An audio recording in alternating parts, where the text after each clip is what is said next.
Hi, everybody. Welcome to another Prog Report podcast interview. This is Roy. Before we get started with today's episode, just a quick reminder that our Prog Report 10th anniversary t-shirt is still available for sale through the end of June. So if you're listening to this podcast and you haven't ordered one yet, and it is not yet July 1st, you can still get one. The link to visionmerch.com, where we're selling the shirt, is up on our website, on our socials, everywhere. So please go check it out. Get yourself one before they're out. And then they are gone. So happy to celebrate this 10th anniversary with you as soon as we wrap it up this month. My guest on this episode is the legendary drummer for Kansas, Phil Ehart. I had a chance to catch up with Phil and talk about the 50th anniversary tour, the lineup change that recently happened to the band's history, and a whole lot more. It's a great chat. We had a lot of fun on this one, so please check out my chat with Phil Ehart from Kansas. Phil, great to have you on the podcast. We talked earlier before we started recording that it's been a while since we spoke, but really happy to have you on here and see how things are going with the band. I mean, you guys seem to just be rolling as strong as ever, but still there's a lot going on. You're on the 50th anniversary tour. It's kicked off. So, I mean, how's that been so far? Well, I think we've had 6 dates so far. We started in Pittsburgh, Pennsylvania, and worked that area up there. And now we're home for a day or so, and then heading back out to the Midwest and Indiana and places like that. It's gone really well. It's about a little over a 2-hour show, 50 years of Kansas music, and it's been great. It's been really good. The fans are attending it and liking it and commenting on it, and we feel very fortunate that we're able to do something like this. It's a big undertaking for us, for sure. The last few times I've seen the band, I just left just awestruck by just how great you guys still sound. I mean, it's arguably as good as the band has ever sounded, I think, right now. Oh, definitely. Definitely. We feel the same way. It's, unfortunately, we've lost David Ragsdale, our longtime violinist, but fortunately... You should point out he's still alive. I just want to make sure. Oh, no, I just spoke to him yesterday, asked him how he was doing. He said he was doing fine and tell everybody hi and stuff. So, but we got Joe Denenzone, who has taken his place and is doing a fantastic job on violin and guitar. And he jumped right out there and jumped into this 2-hour show and just blew everybody away. So it's yes, we're doing very well. I'm familiar with Joe from his band Stratusferius and some other stuff that he's done. He's been definitely on our radar over here, the Prog Report. Super talented guy. Good guy too. He's a really good guy. We've all hit it off well. That's great. How quickly is he notified and has to learn the material? I mean, did you have some time for him to get acquainted with the material or? Yes, we did. Tom Brislin. Who's Tom Brennan? Tom Brislin, our keyboard player, jumped in and has become the music director on this particular tour and helped him get up to speed and get all the parts learned and get the recordings of the live recordings, so he knew the correct arrangements. And Tom was a big help. So, and then Joe showed up and jumped right in and had done his homework, and it was it's been excellent. It's been great. A lot of rehearsing for all of us, because we were doing a lot of songs that we haven't played in decades and decades. So we were all kind of reaching back, having to relearn some things we hadn't played in a long time. Yeah. I think one of the things maybe people aren't familiar with, which I had a chance to see when I got to hang out with you guys a few years ago, is that you guys still really rehearse before every show really intensely. Yes. I think many people might be surprised at that for a band that's done this for so long and is so gifted and knows all these songs. But that's, I think, why you guys still kick ass, is because you don't take a day off. Well, it's rehearsing, but it's also warming up. It's the kind of thing you don't want to go out there, whether it's drums, vocals, bass, guitar, whatever your instrument is, you want to go out there warmed up. I mean, any athlete that goes out before the game or Yeah. whatever, the match or whatever is, they're taking the time to warm up. And we do the same thing, whether it's voices or whatever. And we go through as many songs as we can, which is usually 9 or 10 songs that we go through. And then so when you walk on stage, you're warmed up and you've been playing and you've been singing or whatever. And so you're not using the first 2 or 3 songs to kind of get up to speed. You come out ready to go. And that's how we've looked at it for a long time. So yeah, that's why we do it. Yeah, that makes sense. What was it like picking the songs for the set list actually? Because you talked about going all the way back through all the discography there and pulling out some old songs you hadn't played in a while. You have about an hour or maybe a little bit more of songs you have to play, right? The hits and Yeah. things people know. You can't remove those. So you're left with, I don't know, what, maybe 5 or 10 you can kind of play around with from night to night. Is that how it works? Yeah. Well, no, we don't really play around with or kind of add some on this show and delete some on that. Every show is the same. Right. Okay. And what we've learned over the years is that's the only way to really get a show tight is to be able to move from song to song with confidence and to have all your talk breaks worked out. So the gentleman that's doing the announcing or talking isn't trying to remember what he's supposed to say. We try to be a well-oiled machine and give the audience a well-oiled concert. And whether it's lighting or the stage setup or whatever we're saying between songs, it's all worked out and ahead of time. In fact, we went down to Macon, Georgia, and went into a theater there for 4 or 5 days and went through the show over and over and over again before we even came out on the road. So we take it seriously. We take our audience seriously, and they're paying good money to see a good show, hopefully a great show. So it's something that's important to us, and we work as hard as we can.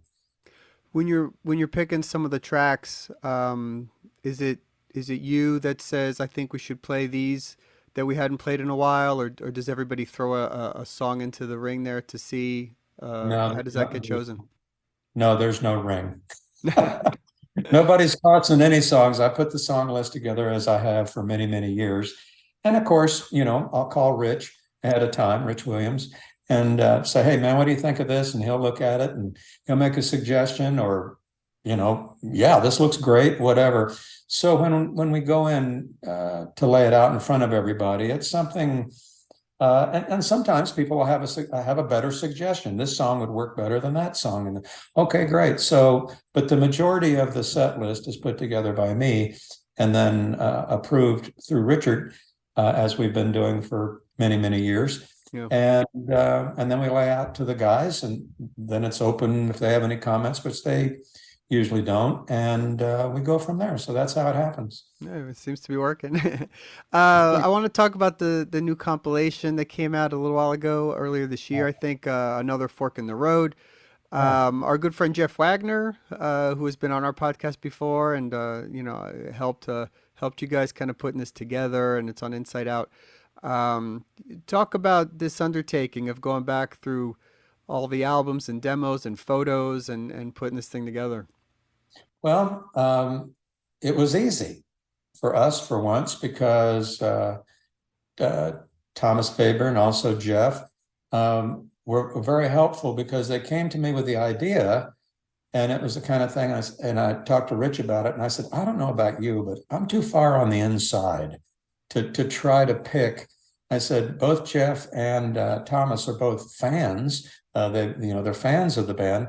Let's have them choose the songs. And so hopefully it would reflect as a fan selection versus a band selection.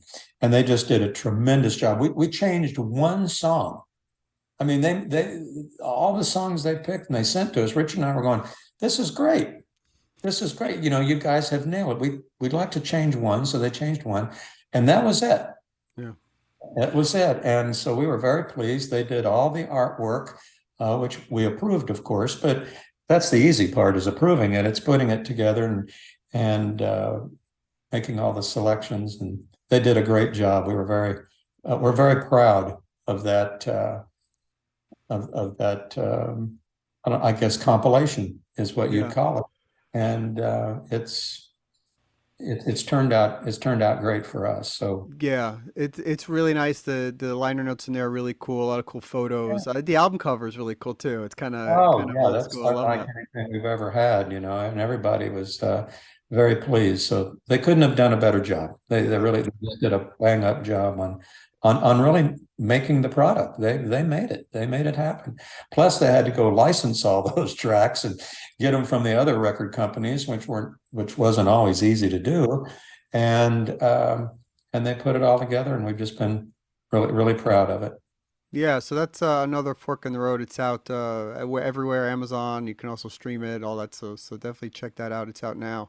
I want to Yeah. talk a little bit about the history of the band since this is really what it's all about, the 50th anniversary and everything. I think one of the things that always amazes me, the long-standing bands like yourselves or like Genesis or some of these bands that all happen to be in the same area somehow. I mean, I can't imagine the incredible talent and guys that all happen to sort of be in the same area that all of us that somehow you look back all these many years later and you go, well, of course they made it. The talent in this band is ridiculous. But at the time, did you know, you're meeting Rich or meeting Steve and how, I mean, how did that happen and when did you guys know that this is something? Well, that's a good question. It's when you do look back, 50 years later, and you look back at those days when we were in local bands together. Topeka wasn't at that time a very large town. It was a town really, and three or four of us in the original band went to high school together. So we go back, like Rich and I go back to like when we were 16 and 17 years old It's amazing. being in the same band. So we've known each other and have played in bands together for a long time. And Topeka, Kansas wasn't that long on lots and lots of great musicians. I mean, it was a small town, and the musicians that they had, there was only a small group for me to choose from in coming back from England and wanting to put a band like this together. It wasn't like I had 100 people to choose from. And I had the six guys to choose from, and those are the guys that became the original band. But lots of times I look back at the story, and Kansas at times really was the band that never should have made it because where we were located, the lack of record companies to talk to, any music business people to draw on, we were by ourselves. We Yeah. were totally by ourselves. When we went to New York City to record our first album, we didn't even have any road crew. We didn't even have a road manager. It was just the six of us that showed up at the airport, and they picked us up and took us to the record plant there in New York to record. And we used rented gear. I mean, we didn't even bring our own equipment because we couldn't afford it. So it's the kind of thing that there was a lot of things that we could have tripped over and Sure. not gotten up. It would have finished us for sure. But the idea that when the record company executive came to hear us, and we were sitting there talking, well, what are we going to do for an audience? Nobody comes to see us. So this record company guy from Don Kirshner, Wally Gold was his name, was going to walk into our gig, and there wasn't going to be anybody there, just us. So we didn't really want that kind of first impression. So we gave away free beer, and we just loaded up on lots of beer and announced that it would be free beer. And people came from all over the place. So when Wally walked in, the place was jumping. Everybody was drunk, having a great time, except the band. And and that's how we got our. So any one of those things could have fallen apart. That I Right. didn't really get the right guys for the. I couldn't have gotten better people to be in the band. It was just an awesome band and very talented, and have Carrie step in and help Steve and start doing all the stuff, writing material. Steve and Carrie wrote a lot of the stuff. And either one of those guys hadn't have been there, we wouldn't have had the material. That's the thing that blows my mind. It's, Yeah, it's sort of meant to be at when you think it about it. was. It's amazing.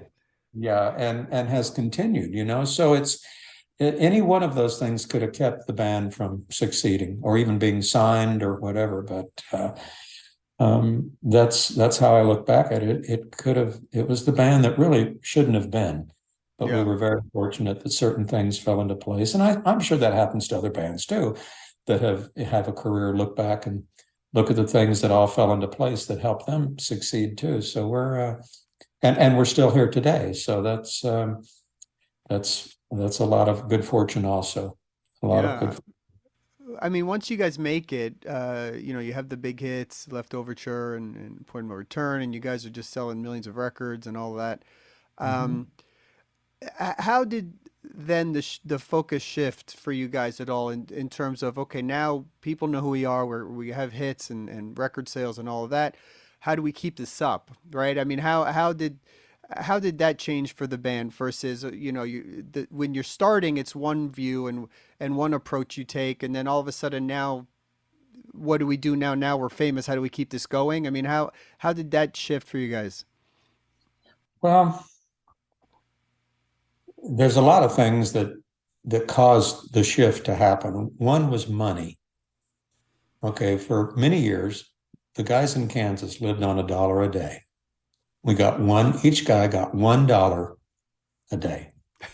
And that's what you eat on, or if you smoke cigarettes, that's where you get your cigarette, or if you drink or whatever, you get $1. Wow, Good that's luck. crazy. Hope it works out for you. Because that's all we could afford. We were playing, small clubs and stuff in Kansas, which are limited to begin with, or we'd play a high school prom or a fraternity. We played wherever we could to keep the band in money so people could eat, or in a band house where we could live. It was very basic, very, very basic. We didn't travel in a nice bus. We traveled in an old school bus. And so there was no bunks in there. There was no, refrigerators. And I mean, it was just an old school bus. Right. And it still had the seats in it. So you get in like some school child and ride to the gig. And that was either in Kansas or Nebraska or Oklahoma or whatever, in that area of the United States. We weren't going overseas or anything like that. And so it was survival that was the biggest problem. It wasn't so much, what are we going to do in the future? What are we going to do today? How are we going to survive today? How are the guys going to eat? How are we going to keep able to pay rent for our band house where 7 or 8 of us lived? And so there was a lot of things like that we had to get through first. That's what we had to get through first. And then we started, sending out a tape here and there. And we had one offer. And all the tapes that we sent out, Kansas had one offer. And it was from Don Kirshner Records, which was part of Yeah. CBS Records at the time. And so there was very limited opportunities. The opportunities weren't exactly the best, but it was what we had, so we took them. And that's what helped things grow, was meeting someone like Don Kirshner, who believed in the band. Why, we're not sure, but he saw something in us that nobody else ever did. And he helped us get on his show, Don Kirshner Rock Concert. So now we're on television. But hey, you go back to Topeka after TV, you're going back to the same gig, the same band house, and the same $1 a day. So and then that caught on. And as far as people seeing us on television, and we signed to our first record contract, as well as our first booking agency. And the first band we went out to open for was the Kinks. The Kinks were on the road on the West Coast, and we went out and opened from them. And then that went to, Bad Company. And then, we opened for a lot of British bands that were over in the States touring. So we never stopped. it wasn't anything. Okay, we've made it. We've got a record. Okay, let's go count our money. Well, here's your dollar. And that was a lot of it. So it's not like we were being tortured. I mean, nobody was twisting our arm. We were there because we wanted to be, but those were the kind of breaks that we were given. They were very small and something that we had to cultivate to turn those breaks into, success. And that was a long haul, and so no complaints, not whining, just you wanted to know how it Yeah, happened. that's how you make it. Yeah. That's how it happened. And we just never stopped working. And finally, we recorded the first record that had Can I Tell You on it. And that had a lot of success across the country. And our album started to sell. We went to the second album, the third, and boom, we hit Leftover with Carry On Wayward Son. And that's where it took off from there. But it was 3 or 4 albums before we even, got sandwich meat backstage. You know, We made it. We got sandwich meat. yeah, we're huge. Well, we were playing with Jay Giles band. We opened for the Jay Giles band up in Omaha, and we walked into our dressing room, and there was a deli platter. Well, we had never gotten a deli platter, so we figured it was for Jay Giles. And so we're just kind of sitting there looking at it. Nobody was touching it or anything. And finally, some crew guy came in or something, made a sandwich and left. And we said, dude, what? Well, we didn't say dude because nobody was saying dude back then. But hey, what's with can we have some of this? And the guy goes, have some of that. That's for you. That's ours? Yeah. We hit that like a feeding frenzy. I remember Steve opening up his little carry bag that he had. He was stuffing food in there. He was going to take it with him back home, Well, it sure beat the hell out of $1 a day. I'll tell you that, but that was the beginning of touring with other bands. And that really got us out of the $1 a day situation eventually. And so yeah, I could go on for another hour. But Yeah, no, that's an amazing story. I want to jump a little bit because I always loved this era of the band, as brief as it was, and Power is one of my favorite records from you guys. But that period working with Steve Morse, Oh yeah. what was that like? And talk about the decision to have him come on board, and it certainly changed the sound of the band for a minute, a little bit.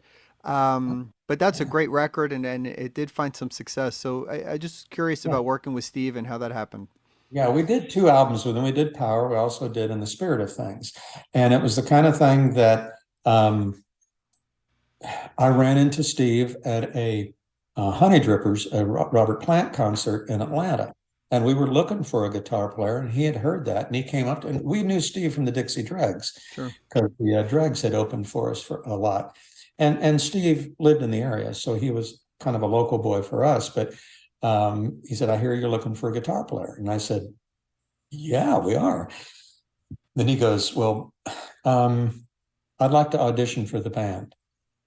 And I said, I don't even have to check with the guys. I said, you don't have to audition. If you come to practice in a couple of days, and let's see how we feel about each other and how you fit in with the songs and how you feel about, us fitting into you, and see how it goes. So yeah, he came over to my house down in the basement. We had some stuff set up, and Steve Walsh had brought Billy Greer at that particular time too. So it was the kind of thing that we tried both of them out. The band was just awesome and remained awesome. And to this day, that's some of our favorite material that we've ever played, and it's or written or been a part of. So it's very special to us, those 2 records, especially, In the Spirit of Things, which was pretty much a concept record, which was also produced by Bob Ezrin, who had done Pink Floyd and Peter Gabriel and all. So we couldn't have a better guy sitting there at the control console. But yeah, that was a good time. It was a good time. Well, I mean, I'm a huge Steve fan. Just one of the best guitar players in the world, I think, and God. just a I mean, there was ridiculous a player. time on every gig that we played with him where he would have his own solo with echo units and all kinds of stuff. And we would just sit there or stand there and just go, this is unbelievable that this guy can really be almost an entire band himself. And of course, with Steve singing and Rich on guitar, it was the first band that we had other than, no, it was the first band we had without a violin. Robbie was not in the band at the time, so it was weird not having a violin, but Steve more than filled the void. Yeah, for sure. Another big transition, of course, was bringing in Ronnie Platt a few Yeah. years ago, and Oh, he's just been an awesome frontman for you guys. Amazing oh, singer, a super nice guy. I had a chance to speak with him a few times. Just the nicest guy. yeah. Talk about discovering Ronnie. I mean, for people who aren't familiar with the story, and how he's fit in so well. Well, it was a tough time losing Steve Walsh. I can't talk about Ronnie without talking about Steve and how he finally left the band on his own volition, and it was tough, and when you talk about the talent of these guys and what this original band had, they're not easily replaceable. Okay, let's get another Steve Walsh. Well, Right. yeah, good luck on that. Yeah, one of Well, the best voices ever in rock. ever in rock and roll. So, Ronnie came along and I had heard some demos and saw some videos and stuff. And I told Rich, I said, the main thing we need to do is just see if this guy's going to fit in. To begin with, he's from the Midwest, so that's a good start. But we met with him at the airport and sat and talked. And as we walked out, he said, well, what's next? And I said, I want to hear you sing. And when you come, I want you to be prepared to sing The Wall. And he goes, really? And I said, yeah, I want to hear you sing The Wall. And he said, well, what do you think? And I said, well, I'll let you know after I hear you sing The Wall.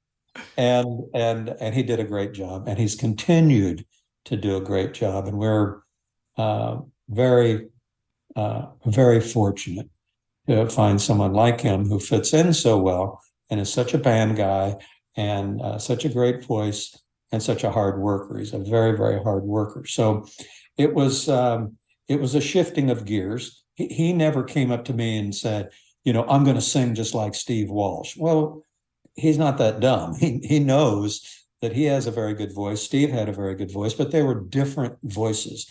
But Ronnie's was similar enough that it wasn't so different that it was a real leap for the fans. The fans accepted him quickly, and they were happy to have a guy back that could nail the songs and do what had to be done.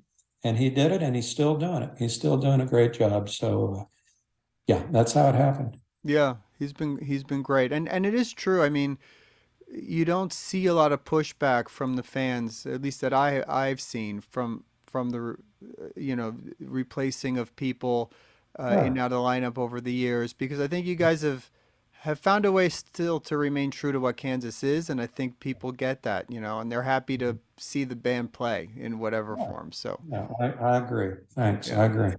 I want to give one shout out before I let you go here to the last record you guys did, "The Absence of Presence," which I thought was just incredible. It's a phenomenal record, super proggy at times. I mean, a lot of great playing. Um, Talk about that album a little bit, and it's been out now a couple of years, but I know you guys still play "Throwing Mountains," which is a very cool song live. Sure. Um, and I think it's one that if people haven't checked it out yet, I highly recommend it. It's fantastic. But talk about just your memories of making that album a few years ago. Well, I got to give credit where credit is due on that record, and that's Zach Risby. Sure. And Zach Risby, for those of you that aren't aware, was a member of the band for a couple of albums that we did on Inside Out. And what he showed up with, and of course you have to add the addition of Tom Brislin, who had a lot to do with the lyrics, and Zach had a lot to do with writing the music, and Tom also had a couple of really good songs on that he had written. So you had that 1-2 punch that we hadn't had previously, and of course the band was smoking at the time, playing great. So it was a fun record, but we knew as soon as we started recording it, this was something special. This was not your typical Kansas album that we made without the original band. This is the kind of album that the original band made. And it was the kind of thing that once these guys started writing this stuff and once we started recording it, we knew we had a winner. And so that was an exciting time. It was an exciting time only to kind of be, kind of moved into an area of losing Zach because he moved on to recording at his own studio with other bands and working in other things that he wanted to do. And that we understood, but we lost Zach. And that's where the majority of that album musically came from.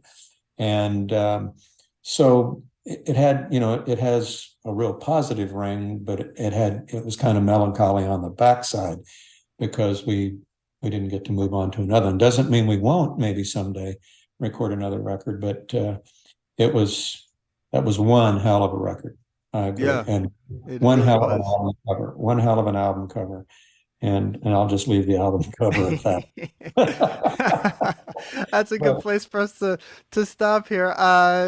Good catching up with you, Phil, and glad to see you're back playing. I know you had a little bit of a injury there a little bit, and I'm but back. I'm looking forward to seeing the band very soon when you guys come my way again and Well, come reconnect. back But and see us. Come back and say hi. yeah, I will definitely do that. Again, catch the band on their what's another Fork in the Road 50th anniversary tour. Kansasband.com, I believe, is the website for Yes, it is. any tour info Yeah, and it's kansasband.com. yep, and all their socials. They're sharing great stuff all the time.